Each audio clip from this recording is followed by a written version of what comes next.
여덟 번째 질문과 답은 어떤 것에 대한 물음이냐 하면 저희가 하나님의 작정에 대해서 지난 시간에 배웠습니다.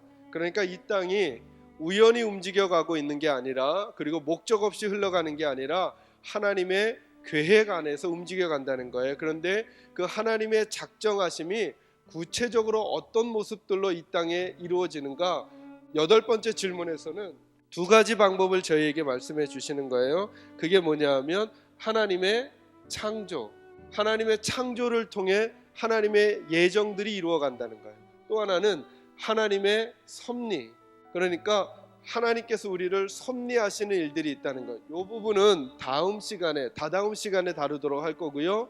오늘과 다음 주 시간에는 하나님의 창조라고 하는 이 부분에 대해서 저희가 조금 더 자세하게 다룰 거예요. 거기에 보면 크게 네 가지로 저희들이 하나님의 창조를 설명할 수 있어요. 그 첫째가 뭐냐면 무엇으로 창조하셨다고요? 말씀으로 창조하셨다 그랬어요. 네, 거기에 이제 능력의 말씀이란 말씀이 들어있죠.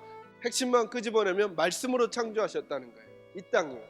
하나님의 창조는 하나님 외에 다른 것들이 없었던 상태란 말이에요.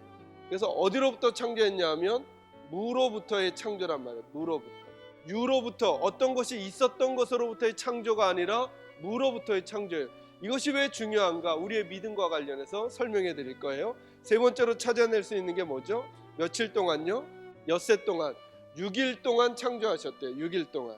그러니까 계속 창조하고 계신 게 아니라 6일 동안 하나님의 창조가 마무리되고, 그리고 그 다음날 하나님은 뭐 하셨다 그러셔요?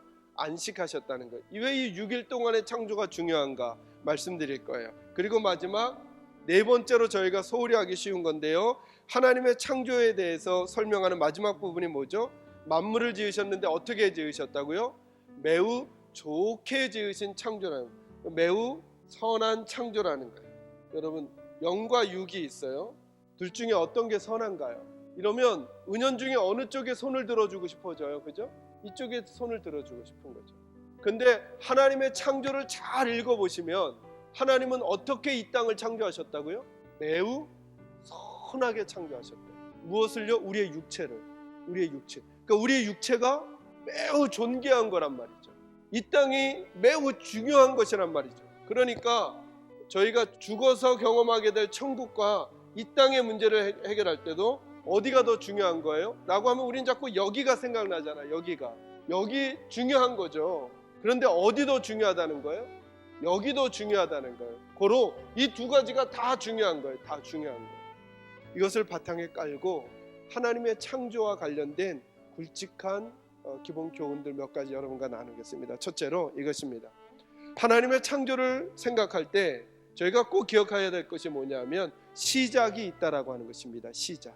모든 만물에 시작이 있다라고 하는 거예요. 시작이 있으니까 뭐가 있을까요? 끝이 있단 말이죠. 끝이. 이걸 하나님이 자연 속에 심어 놓으셨어요. 그래서 여러분, 이 땅에 태어난 존재는 항상 어떻게 하게 되어 있냐면 꼭 마지막이 있기 마련이에요. 두 번째로 기억할 것은 뭐냐면 하나님의 창조를 이야기할 때 딱 떠올라야 할 게 뭐냐면 만드신 분이 있다는 거예요. 만드신 분. 이 말은 내가 내 주인이 아니라는 거예요. 내가 내 주인. 누가 주인이라는 거예요? 나를 만드신 분이 주인이라는 거예요. 심지어 내가 한 나라의 왕이에요. 왕도 하나님의 창조를 기억하는 사람은 기억해야 돼요. 내가 왕이지만 왕인 나에게도 누가 있어요? 주인이 있는 거예요. 주인. 세 번째로 하나님이 이 땅을 창조하셨다고 할 때 기억할 게 뭐냐면 우리 모두에게 목적이 있다는 사실을 기억하셔야 돼요. 우리에게 목적이 없을 리가 없어요. 그러면 이렇게도 적용하셔야죠. 지금 내가 만나는 고난도 목적이 없을 리가 없어요. 이유가 없을 리가 없어요. 분명히 무슨 목적인가를 이루실 거예요. 그리고 그 하나님을 붙드시게 되면 믿음을 통해 하나님의 역사가 내게 현실이 되고 믿음을 통해 하나님의 섭리가 내게 이루어지는 일들이 있다는 거죠. 마지막 네 번째로 그러므로 건강한 믿음은 바른 관계 설정이라고 할 수 있어요. 여러분, 이게 무슨 말씀이냐 하면 건강한 믿음은 하나님이 누구신지를 알고 내가 누구인지를 알고 이 세상 피조물이 무엇인지를 아는 거예요. 그러면 이제 내가 누구인지를 명확히 알고 하나님이 누구신지를 알고 내 주변의 세상이 무엇인지 알고 이웃이 무엇인지를 알게 되면 내가 건강한 믿음의 삶을 살아갈 수 있게 되는 거예요. 건강하지 않은 믿음은 항상 어디에 문제가 있냐면 바른 관계를 맺지 않아요. 그래서 믿음이란 이렇게 설명해 가면 좋을 것 같아요.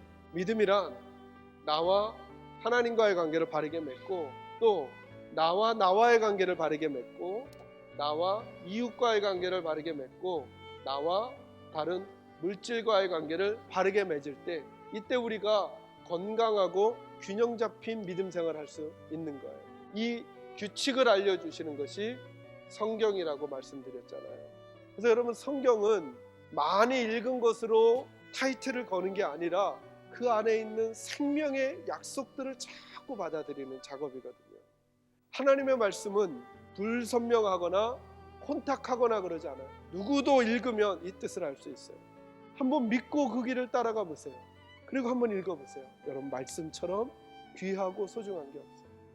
저는 저와 여러분이 그 비밀들을 알아가 창조의 하나님과 함께 건강한 믿음의 삶을 살 수 있게 되기를 주님의 이름으로 축원합니다.